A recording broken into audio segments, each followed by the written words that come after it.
চলছে বর্ষাকাল, কখনো থেমে থেমে আবার কখনো টানা মুষলধারে চলে ভারী বর্ষণ। এ সময় ঘরের বাইরে পা রাখতে প্রথমেই যা সঙ্গে নিতে হয় তা হলো ছাতা। তবে বাইকার বা বাইরে কাজ করেন এমন কর্মজীবী অনেকের পছন্দ রেইনকোট। স্কুল কলেজগামীদের কাছেও রেইনকোটের চাহিদা বেশি। বর্ষা আসার পর থেকে বেড়েছে ছাতা, রেইনকোটের বেচাকেনা। বিভিন্ন দামের ছাতা ও রেইনকোট কিনতে উপচে পড়া ভিড় দোকানগুলোতে। সাধারণত 250 থেকে 650-এর মধ্যে পাওয়া যায় বাহারি রকমের ছাতা। রেইনকোটের দাম 700 থেকে 3500 পর্যন্ত হতে পারে, যা নির্ভর করে ডিজাইন, গুণমান এবং আকারের উপর।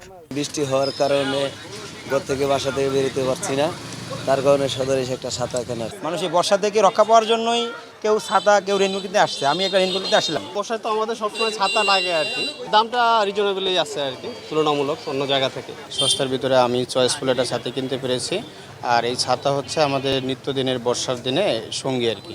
কাজের তাগিদে বাইরে বের হইতে হয়। তো আজকে টানা 4-5 দিন বৃষ্টি চলে, কাগজপত্র থাকে সাথে, অনেক সময় দেখা গেলো বা হঠাৎ বৃষ্টি নেই, বেরোলাম, বৃষ্টি হয়ে গেছে, ভিজে গেল। এই জন্য সেফটির জন্য আর কি রেইনকোটটা নেওয়া।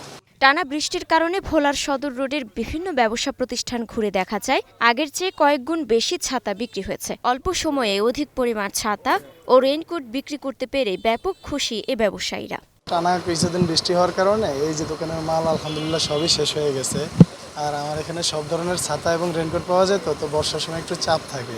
এখন ছাতির কদর অনেক বাড়ছে, আগে যা দাম ছিল ওই দামই আছে, এবং ছাতির কেতার অনেক কেতার চাপ, চাপের জন্য আমরা হিমশিম খাইতেছি। সময়ের সাথে সাথে পাল্টেছে ছাতার ডিজাইন ও ধরন। আধুনিকের সময়ে ছাতা বহন করা একটা বিড়ম্বনা বলে ব্যাগে রাখা যায় এমন ছাতার চাহিদা বেশি। তবে টেকসই হয় বড় ছাতাও কিনেন অনেকে। মুক্তা আক্তার, স্টার নিউজ।